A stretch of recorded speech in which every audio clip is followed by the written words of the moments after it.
Hi, I'm Heather from Cardinal Creations. Just wanted to show you a method of joining your binding pieces together. So there's lots of different ways to do this, but I found this is the easiest way.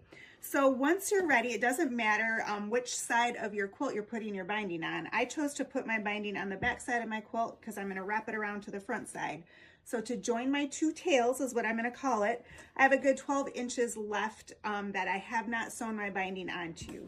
So I'm going to eyeball it. This is all about eyeballing and just giving it a good guess. I'm going to eyeball the center, and I'm going to take my left hand and lay my binding piece down and fold it back, roughly centered in my opening that I haven't stitched in.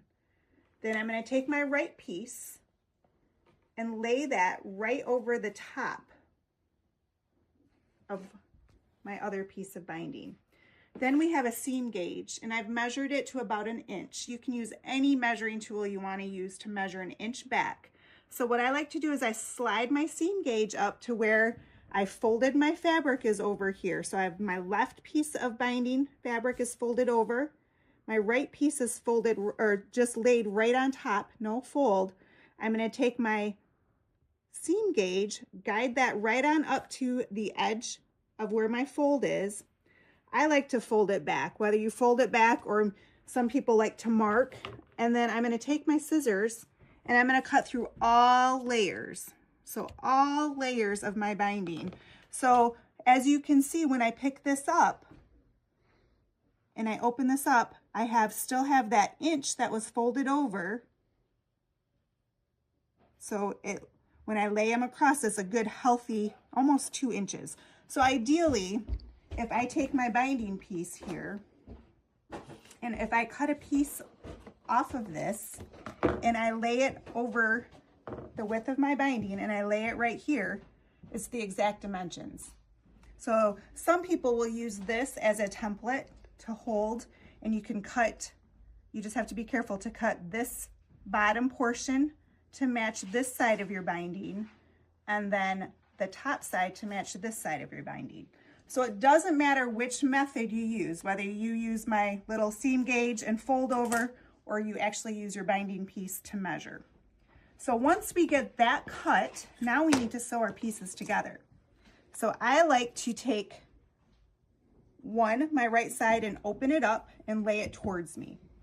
Then I take my left side, and so it's my left. When you're looking at it, it's going to be different. Lay it right side up. So I have both pieces facing towards me. I'm going to take this left piece and lay it over this top piece right here. I don't pin. Some people like to pin. Some people will draw a diagonal line this way. I'm going to sew from this side to this side.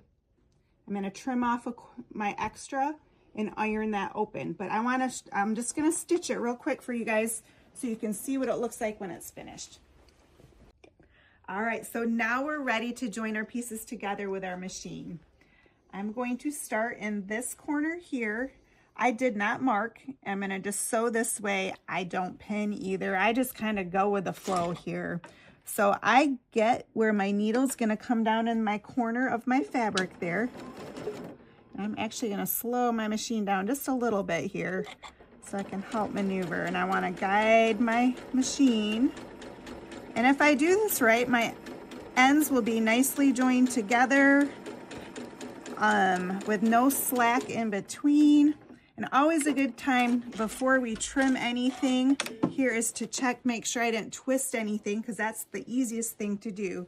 So when I pull this taunt, you can see my binding piece lays nice and flat here. It's joined together. So what I'm going to do next is I'm going to trim this 1/4 inch from my seam. I'm going to iron it open and finish stitching down my binding. And that's as easy as that.